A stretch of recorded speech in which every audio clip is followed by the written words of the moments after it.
The purpose of this record is to show you how to use your imagination to achieve your every desire. Most men are totally unaware of the creative power of imagination and invariably bow before the dictates of facts and accept life on the basis of the world without. But when you discover this creative power within yourself, you will boldly assert the supremacy of imagination and put all things in subjection to it. When the man speaks of God in man, he is totally unaware that this power called God in man is man's imagination. This is the creative power in man. There is nothing under heaven that is not plastic as potter's clay to the touch of the shaping spirit of imagination. Once a man said to me, "You know, Neville, I love to listen to you talk about imagination.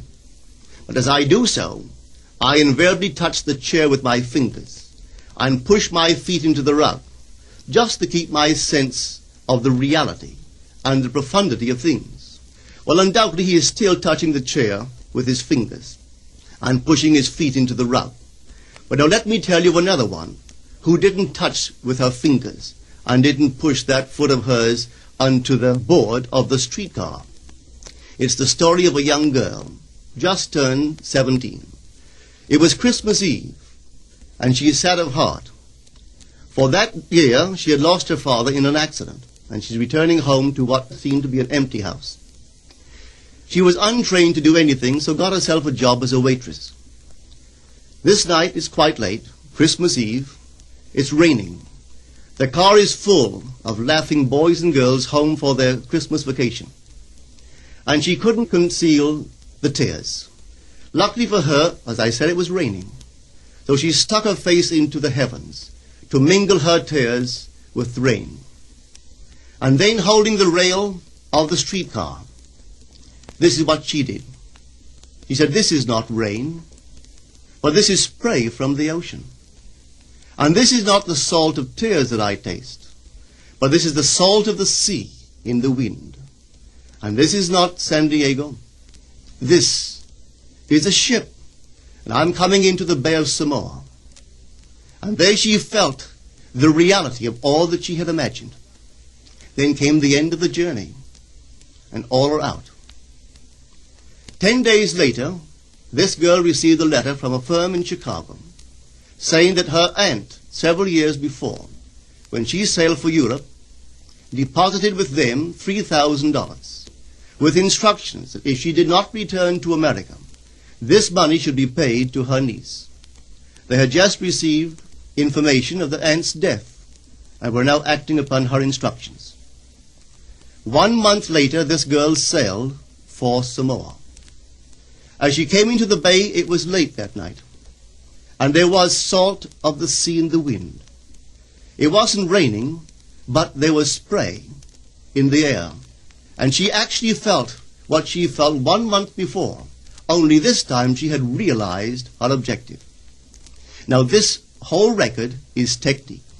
I want to show you today how to put your wonderful imagination right into the feeling of your wish fulfilled, and let it remain there and fall asleep in that state. And I promise you from my own experience, you will realize the state in which you sleep if you could actually feel yourself right into the situation of your fulfilled desire and continue therein until you fall asleep. As you feel yourself right into it, remain in it until you give it all the tones of reality, until you give it all the sensory vividness of reality. As you do it, in that state, quietly fall into sleep. And in a way you will never know, you could never consciously devise the means that will be employed, you will find yourself moving across a series of events leading you towards the objective realization of this state. Now here is a practical technique. The first thing you do, you must know exactly what you want in this world. When you know exactly what you want, make as lifelike a representation as possible of what you would see and what you would touch and what you would do and physically moving in such a state. For example, suppose I wanted a home, but I had no money, but I still know what I want. without taking anything into consideration, I would make as lifelike a representation of the home that I would like, with all the things in it that I would want. And then, this night, as I would go to bed, I would, in a drowsy, sleepy state, the state that borders upon sleep, I would imagine that I am actually in such a house, that were I to step off the bed, I would step upon the floor of that house. Were I to leave this room, I would enter the room that is adjacent to my imagined room in that house. And while I am touching the furniture and feeling it to be solidly real, and while I am moving from one room to the other in my imaginary house, I would go sound asleep in that state. And I know that in a way I could not consciously devise, I would realize my house. I have seen it work time and time again. If I wanted promotion in my business, I would ask myself what additional responsibilities would be mine were I to be given this great promotion. What would I do? What would I say? What would I see? How would I act? And then in my imagination, I would begin to see and touch and do and act as I would outwardly see and touch and act were I in that position. If I now desired the mate of my life, were I now in search of some wonderful girl or some wonderful man, what would I actually find myself doing that would imply that I have found my state? For instance, suppose now I was a lady. One thing I would definitely do, I would wear a wedding ring. I would take my imaginary hands and I would feel the ring that I would imagine to be there. And I would keep on feeling it until it seemed to me to be solidly real. I would give it all the sensory vividness I am capable of giving anything. And while I am feeling my imaginary ring, which implies I am married, I would sleep. This story is told us in the Song of Songs, or the Song of Solomon. It is said, "At night on my bed, I sought him whom my soul loveth. I found him whom my soul loveth, and I would not let him go, until I brought him into my mother's house, right into the chamber of her that conceived me." If I would take that beautiful poem and put it into modern English, into practical language, it would be this. While sitting in my chair, I would feel myself right into the situation of my fulfilled desire. And having felt myself into that state, I would not let it go. I would keep that mood alive, and in that mood I would sleep. That is, taking it right into my mother's chamber, into the chamber of her that conceived me. You know, people are totally unaware of this fantastic power of the imagination. But when man begins to discover this power within him, he never plays the part that he formerly played. He doesn't turn back and become just the reflector of life. From here on in, he is the affecter of life. The secret of it is to center your imagination in the feeling of the wish fulfilled and remain therein. For in our capacity to live in the feeling of the wish fulfilled lies our capacity to live the more abundant life. Most of us are afraid to imagine ourselves as important and noble individuals, secure in our contribution to the world, just because at the very moment that we start our assumption, reason and our senses deny the truth of our assumption. We seem to be in the grip of an unconscious urge which makes us cling desperately to the world of familiar things and resist all that threatens to tear us away from our familiar and seemingly safe moorings. But I appeal to you to try it. If you try it, you will discover this great wisdom of the ancients, for they told it to us in their own strange, wonderful, symbolical form. But unfortunately, you and I misinterpreted their stories and took it for history when they intended it as instruction to simply achieve our every objective. You see, imagination puts us inwardly in touch with a world of states. These states are existent. They are present now. But they are mere possibilities while we think of them. But they become overpoweringly real when we think from them and dwell in them. You know, there's a wide difference between thinking of what you want in this world and thinking from what you want. Let me tell you, when I first heard of the strange and wonderful power of the imagination, it was in 1933 in New York City. An old friend of mine taught it to me. He turned to the 14th of John, and this is what he read. In my Father's house are many mansions. If it were not so, I would have told you. I go to prepare a place for you. And if I go and prepare a place for you, I will come again and receive you unto myself, that where I am, there ye may be also. He explained to me that this central character of the Gospels was human imagination. That mansion was not a place in some heavenly house, but simply my desire. If I would make a living representation of the state desired, and then enter that state and abide in that state, I would realize it. At the time, I wanted to make a trip to the island of Barbados in the West Indies, but I had no money. He explained to me that if I would that night, as I slept in New York City, assume that I was sleeping in my earthly father's house in Barbados, and go sound asleep in that state, that I would realize my trip.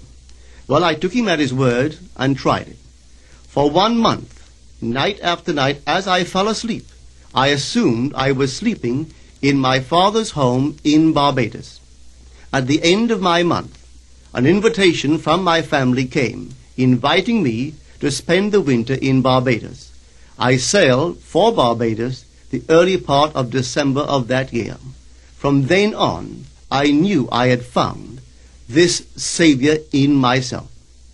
The old man told me that it would never fail. Even after it happened, I could hardly believe that it would not have happened anyway. That's how strange this whole thing is. On reflection, it happens so naturally. You begin to feel or to tell yourself, well, it would have happened anyway. And you quickly recover from this wonderful experience of yours. It never failed me if I would give the mood, the imagined mood, sensory vividness. I could tell you unnumbered case histories to show you how it works. But in essence, it's simple. You simply know what you want. When you know what you want, you're thinking of it. That is not enough. You must now begin to think from it. Well, how could I think from it? I am sitting here, and I desire to be elsewhere. How could I, while sitting here physically, put myself in imagination at a point in space removed from this room and make that real to me? Quite easily. My imagination puts me in touch inwardly with that state. I imagine that I am actually where I desire to be. Now, can I tell that I am there? There is only one way to prove that I am there. For what a man sees when he describes his world is as he describes it relative to himself. So what the world looks like depends entirely upon where I stand when I make my observation. So if, as I describe my world, it is related to that point in space I imagine that I am occupying, then I must be there. I am not there physically, no, but I am there in my imagination. And my imagination is my real self. And where I go in imagination and make it real, there I shall go in the flesh also. When in that state I fall asleep, it is done. I have never seen it fail. So this is the simple technique on how to use your imagination to realize your every objective. Here is a very healthy and productive exercise for the imagination. Something that you should do daily. Daily relive the day as you wish you had lived it, revising the scenes to make them conform to your ideals. For instance, suppose the day's mail brought disappointing news. Revise the letter. Mentally rewrite it and make it conform to the news you wish you had received. Or suppose you didn't get the letter you wish you had received. Write yourself the letter and imagine that you received such a letter. Let me tell you a story that took place in New York not very long ago. In my audience sat this lady who had heard me numberless times. And I was telling the story of revision. that man, not knowing the power of imagination, he goes to sleep at the end of his day, tired and exhausted, accepting as final all the events of the day. And I was trying to show that man should, at that moment, before he sleeps, he should rewrite the entire day and make it conform to the day he wished he had experienced. Here is the way a lady wisely used this law of revision. It appears that 2 years ago she was ordered out of her daughter-in-law's home. For 2 years there was no correspondence. She had sent her grandson at least 24 presents in that interval, but not one was ever acknowledged. Having heard the story of revision, this is what she did. As she retired at night, she mentally constructed 2 letters.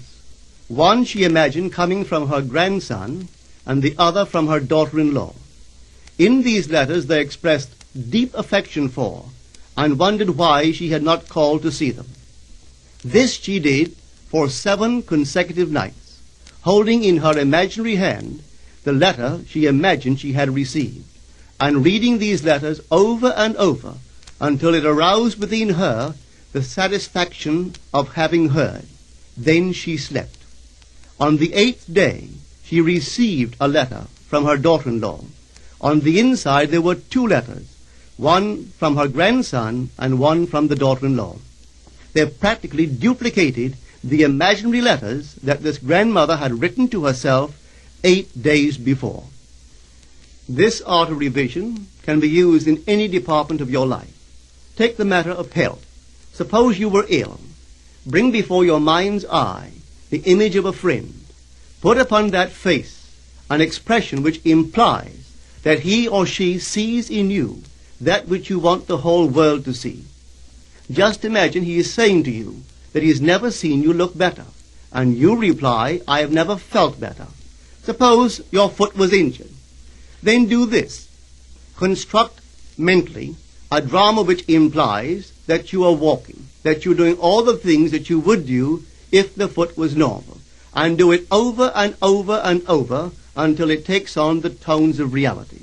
Whenever you do in your imagination that which you would like to do in the outer world, that you will do in the outer world. The one requisite is to arouse your attention in a way and to such intensity that you become wholly absorbed in the revised action. You will experience an expansion and refinement of the senses by this imaginative exercise, and eventually achieve vision in the inner world. The abundant life promised us is ours to enjoy now, but not until we have the sense of the Creator as our imagination can we experience it. Persistent imagination, centered in the feeling of the wish fulfilled, is the secret of all successful operations. This alone is the means of fulfilling the intention. Every stage of man's progress is made by the conscious, voluntary exercise of the imagination. Then you will understand why all poets have stressed the importance of controlled, vivid imagination. Listen to this one by the great William Blake. In your own bosom you bear your heaven and earth, and all you behold, though it appears without, it is within, in your imagination, of which this world of mortality is but a shadow. Try it, and you too will prove that your imagination is the Creator.